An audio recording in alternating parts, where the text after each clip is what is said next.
आहेत असं म्हणणं आहे त्यांचं, बोगस काम होतं त्याच्यावर स्वतः समाधान दादांनी पण एकदा प्रश्न त्याला जोडूनच आहे. आपण केंद्रबिंदू मानून विकास होतो, पंढरपूरच्या नागरिकांचा विचार केला जात नाही यामध्ये प्रामुख्याने. आपण पाहताय 25 वर्षापूर्वीचं पंढरपूर, 25 वर्षापूर्वीची चंद्रभागा, 25 वर्षापूर्वीचं हे शहर, या सगळ्या आपण गोष्टी पाहताय. शहराच्या चारही बाजूनं पालखी मार्ग तयार झाले, शहराच्या सगळ्या दळणवळणाची साधनं निर्माण झाली, शहरातले सगळे जवळजवळ रस्ते झालेले आपण सगळे बघताय. आज स्वच्छ सुंदर पंढरपूर आपण बघताय. एवढा मोठा पालखी आता एवढा मोठा आपण बघितला असेल की पंढरपूरमध्ये आषाढी वारी झाली. या वारीमध्ये अख्ख्या देशातल्या वारकऱ्यांनी वारीचं कौतुक केलं, या शहराच्या स्वच्छतेचं कौतुक केलं, ह्या व्यवस्थेचं कौतुक केलं.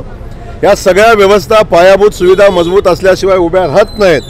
पण आपण बघितलं असेल चंद्रभागेमध्ये जे भाविक आले त्यांनी मनसोक्त चंद्रभागेचं दर्शन घेतलं आणि एक स्वच्छ सुंदर चंद्रभागा आपण सगळ्यांनी अनुभवली. त्यामुळं कोण विरोधक काय म्हणतोय याच्याकडे लक्ष न देता इथं येणारा वारकरी काय म्हणतोय, इथं येणारा भाविक काय म्हणतोय, शहराचा नागरिक काय म्हणतोय हे महत्त्वाचं आहे. आणि मी खात्रीनं सांगतो वारकऱ्यांनी आम्हाला आशीर्वाद दिलेले आहेत. वारकऱ्यांच्या सोबत नागरिकांचे आशीर्वाद आमच्या सोबत आहेत, पांडुरंगाचा आशीर्वाद आमच्या सोबत आहे. त्यामुळं हे पॅनल 100% यशस्वी होईल. नागरिकांचा विषय तुम्ही म्हणताय, इथं जो काय तुम्ही म्हणताय कॉरिडॉर अपरिहार आहे, तुमच्या बोलण्यात तर येते कारण विकास करायचा आहे, मात्र त्याची जी बाधित आहेत त्यांच्याशी चर्चा होत नाही. जिल्हाधिकारी म्हणतात कोर्टात जाता येणार नाही, त्यांना साधी सभासुद्धा घेता आली नाही इथं काही कारणास्तव. आपल्याला मी सांगतो आजपर्यंत उज्जैनला विकास झाला, काशी विश्वेश्वराचा विकास झाला, आपण अयोध्येचं प्रभू श्रीरामाचं मंदिर बघितलं त्या ठिकाणी विकास झाला. या ठिकाणी सगळ्या ठिकाणी विकास होत असताना स्थानिकांना विश्वासात घेतल्याशिवाय, त्या लोकांचं समाधान झाल्याशिवाय कुठलंही काम या ठिकाणी होणार नाही. आम्ही सगळ्यांना विश्वासात घेऊन या विकासाच्या गंगेमध्ये, विकासाच्या संकल्पनेमध्ये त्या सगळ्यांना आम्ही सहभागी करून घेऊ आणि सगळ्यांच्या सहमतीनं हे शहर आंतरराष्ट्रीय दर्जाचं तीर्थक्षेत्र म्हणून नावारूपाला येण्यासाठी जे करायला लागेल ते आम्ही सगळेजण मिळून करू, याबद्दल आपण सगळ्यांनी आश्वस्त राहू.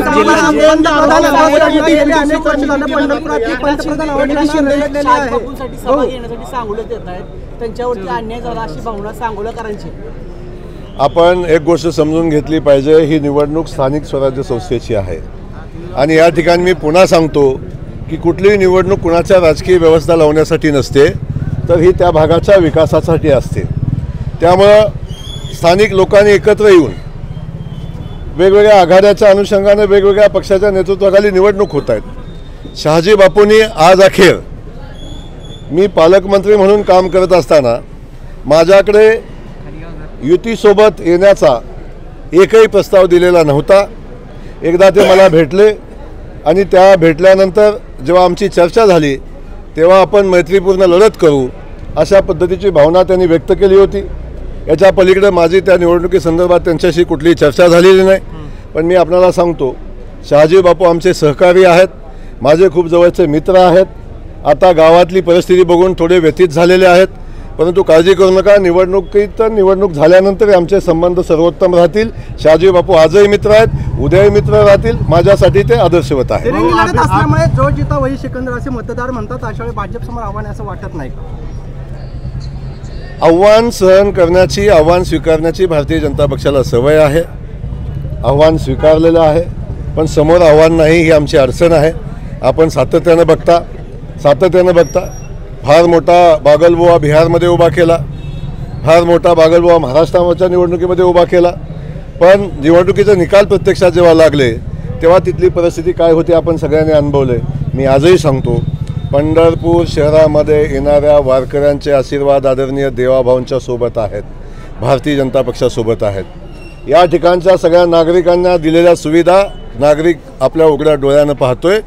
हे बदललेलं पंढरपूर इथले नागरिक बघतायत. या सगळ्या लोकांचे आशीर्वाद आदरणीय देवाभाऊंच्या सोबत आहेत, भारतीय जनता पक्षासोबत आहेत आणि आमच्या सगळ्या प्रत्येक उमेदवारासोबत आहेत. त्यामुळे आम्ही जी मेहनत घेतलेली आहे याचे तुम्ही पण सगळेजण साक्षीदार आहात.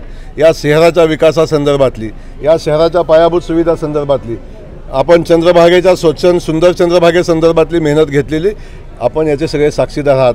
आताही माझ्यासोबत आपण चंद्रभागेमध्ये चला, स्वच्छ आणि सुंदर चंद्रभागा आपल्याला बघायला मिळेल.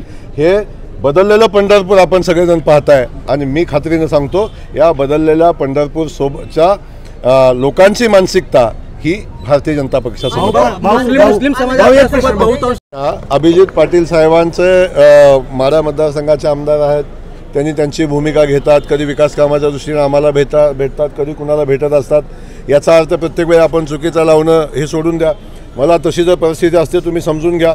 त्यांच्या मतदारसंघामध्ये रणजित भैया शिंदेना आम्ही भारतीय जनता पक्षामध्ये घेतलं आहे आणि येणाऱ्या निवडणुकीमध्ये त्यांचा पराभव करण्यासाठी आम्ही सगळी ताकद पणाला लावणार आहे. जिल्हा परिषद निवडणुकीमध्ये आपण उगाचच कुठल्या तरी गोष्टीला कुठेतरी जोडून राजकारणातले जे लोकप्रतिनिधी असतात ते एकमेकाकडे कायम स्टेनगन घेऊन बघावं अशी तुमची इच्छा आहे का? अशी काही ठेवायचे कारण नाही. आम्ही सगळेजण आपापल्या पक्षाचं काम करत असतो, ते त्यांच्या पक्षाचं काम करतात, मी माझ्या पक्षाचं काम करत असतो. त्यामुळे आम्ही या ठिकाणी भारतीय जनता पक्ष म्हणून आणि सहकार्यानं घेऊन ताकदीनं लढतो. आमदार समाधान अवताडे यांनी काही वर्षापूर्वी कुठं पैसे खर्च होते याची श्वेतपत्रिका काढावी अशी मागणी केली होती. त्यांच्या उमेदवारांना डावलण्यात आले अशी पण चर्चा आज, त्यामुळे गैरहजर आहेत. समाधान दादांना आपल्या सगळ्यांच्या वतीनं वाढदिवसाच्या खूप खूप शुभेच्छा. आज वाढदिवस असल्यामुळे ते बाहेरगावी आहेत आणि वाढदिवस करून फ्रेश होऊन ते या निवडणुकीमध्ये सहभागी होण्यासाठी येणार आहेत. तुम्ही काळजी करू नका. समाधान दादांना ज्या ठिकाणी विकासाचं काम झालं नव्हतं तिथल्या भूमिका त्यांनी मांडली, ज्या ठिकाणी विकास होतोय ती भूमिकाही त्यांनी मांडलेली आहे. त्यामुळं आपण बघतो एवढ्या मोठ्या शहरामध्ये एवढ्या मोठ्या पायाभूत सुविधा उभ्या करत असताना एखादी छोटी मोठी चूक होऊ शकते, त्याच्यामध्ये काय फार मोठा विषय नाही. परंतु आमच्याकडे सांगण्यासाठी हे सगळंच आहे. समोरच्याकडे सांगण्यासाठी काय आहे? आमच्याकडे काहीच नाही म्हणून किमान पंढरपूर तरी आमच्याकडे द्या अशा पद्धतीची भावना व्यक्त करणं म्हणजे ही राजकीय व्यवस्था मागणं, शहराच्या विकासाच्या दृष्टीनं बोलणं नव्हे. हे या ठिकाणी आपल्याला भाजपनं आघाडी घेतलेली आहे. जिल्ह्यातले किती नगराध्यक्ष पदावर भाजप विजयी होते? अनेक मला वाटते खूप सारे नगरसेवक बिनविरोध झालेले आहेत. अनगरची निवडणूक आपण बघता नगराध्यक्षाची आणि 17च्या 17 जागा बिनविरोध झालेल्या आहेत. पंढरपूर शहरामधली एक जागा बिनविरोध झालेली आहे. अशा कराडमध्ये मलकापूरमध्ये काय जागा बिनविरोध झालेल्या आहेत. सातारमध्ये काय जागा बिनविरोध होत आहेत. अनेक ठिकाणी ही परिस्थिती आहे. त्यामुळं समोर लढायचं कोणाशी बघा तुम्ही. कुठं राष्ट्रवादी शरदचंद्र पवार पक्ष दिसत नाही, कुठं मशाल दिसत नाही उद्धव ठाकरेंची, कुठं हाताच्या चिन्ह तर गायबच झालेलं आहे. या परिस्थितीमध्ये शेवटी अशी परिस्थिती आली की आम्हाला आमच्यातच लढायची वेळ आमच्या आलेली आहे. त्यामुळं कोणच नाही तर किमान आपल्या तरी लढाई व्हावी. एकनाथ शिंदे येणार आहेत सांगोल्यात, तसं देवेंद्रजींची सभा पंढरपूर विशेषतः अकलूज इथं असणार आहे. मी आदरणीय शिंदे साहेबांचं सांगोल्यामध्ये मनापासून स्वागत करतो. त्यांना त्यांच्या पक्षाची भूमिका मांडायचा अधिकार आहे. ते त्या पक्षाची भूमिका मांडतील, पक्षाच्यासाठी मतं मागतील. आम्हाला आमच्या पक्षाचा मत मागायचा अधिकार आहे. आम्ही आमच्या पक्षासाठी मतं मागू. अनेक ठिकाणी आम्ही एकत्र येऊन पण लढतोय, ठीक आहे, दोघं मिळून मतं मागू. त्यामुळं त्यांचं स्वागत आहे. ओके. आपण बघितलं असेल देशातमध्येच मुस्लिम समाजाच्या सगळ्या बंधू भगिनींनी, खास करून भगिनींनी भारतीय जनता पक्षाला मोदीजींना आशीर्वाद देण्याची भूमिका घेतलेली आहे. बिहारच्या निवडणुका झाल्या आपण बघितलं. बहुतांश मुस्लिम भागामध्ये भारतीय जनता पक्षाचे उमेदवार निवडून आले. आज आम्ही बघतोय अनेक मुस्लिम बांधव भगिनींचा भारतीय जनता पक्षाकडे चिन्हावर उमेदवारी मागतायत येऊन आणि बदललेली परिस्थिती बघताय. त्यांनाही माहिती आहे देश भारतीय जनता पक्षासोबतच सुरक्षित आहे. देशचा विकास करायचा असेल, आपला विकास करायचा असेल तर भारतीय जनता पक्षासोबत गेलं पाहिजे. ही मुस्लिम बांधवांची भावना झालेली आहे. त्यामुळे बदललेली परिस्थितीमध्ये ही सगळी लोक आपल्यासोबत राहतील आणि जातीभेदाला तिलांजली देऊन आपण या ठिकाणी निवडणुका झालेल्या बघा. स्वागत हे शहर करत असतं. एवढा मोठा या ठिकाणी येणाऱ्या भाविकांचा एवढा मोठा शहराच्या व्यवस्थेवर ताण पडतो. एवढ्या मोठ्या भाविकांना सगळ्या पायाभूत सुविधा मजबूतीने मिळाव्यात अशा पद्धतीची यंत्रणा आजपर्यंत आमच्या भारतीय जनता पक्षाच्या माध्यमातून, खास करून प्रसाद मालकांच्या आणि त्यांच्या पॅनलच्या माध्यमातून या शहरात झाली.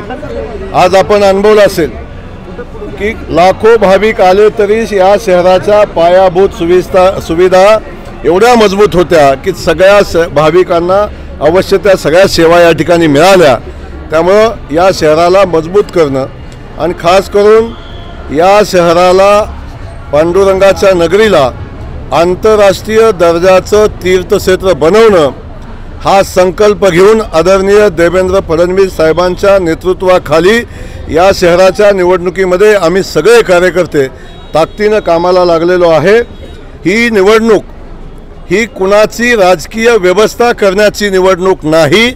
ही निवडणूक पंढरपूर शहराच्या पांडुरंगाच्या नगरीच्या विकासाच्या दिशेनं जो कोणी घेऊन जाईल त्याच्यासोबत राहणारी ही निवडणूक आहे. आणि त्यामुळं मी आपल्याला सगळ्या पंढरपूर वासियांच्या वतीनं आश्वस्त करतो, या ठिकाणी पंढरपूर शहर आणि पांडुरंगाची नगरी ही विकासाच्या सोबत राहील, राजकीय व्यवस्था मागणाऱ्या लोकांच्या सोबत राहणार नाही. तुम्ही आज सुरू झालेला आहे, काय मुद्दे असणार आहेत आणि विरोधकांचं किती आव्हान असणार तुम्हाला दिसू शकतं? विरोधकांनी पॅनल उभं केलेलं आहे. ही पांडुरंगाची नगरी आहे आणि या पांडुरंगाच्या नगरीमध्ये कोट्यावधी भाविक या शहरामध्ये येतात.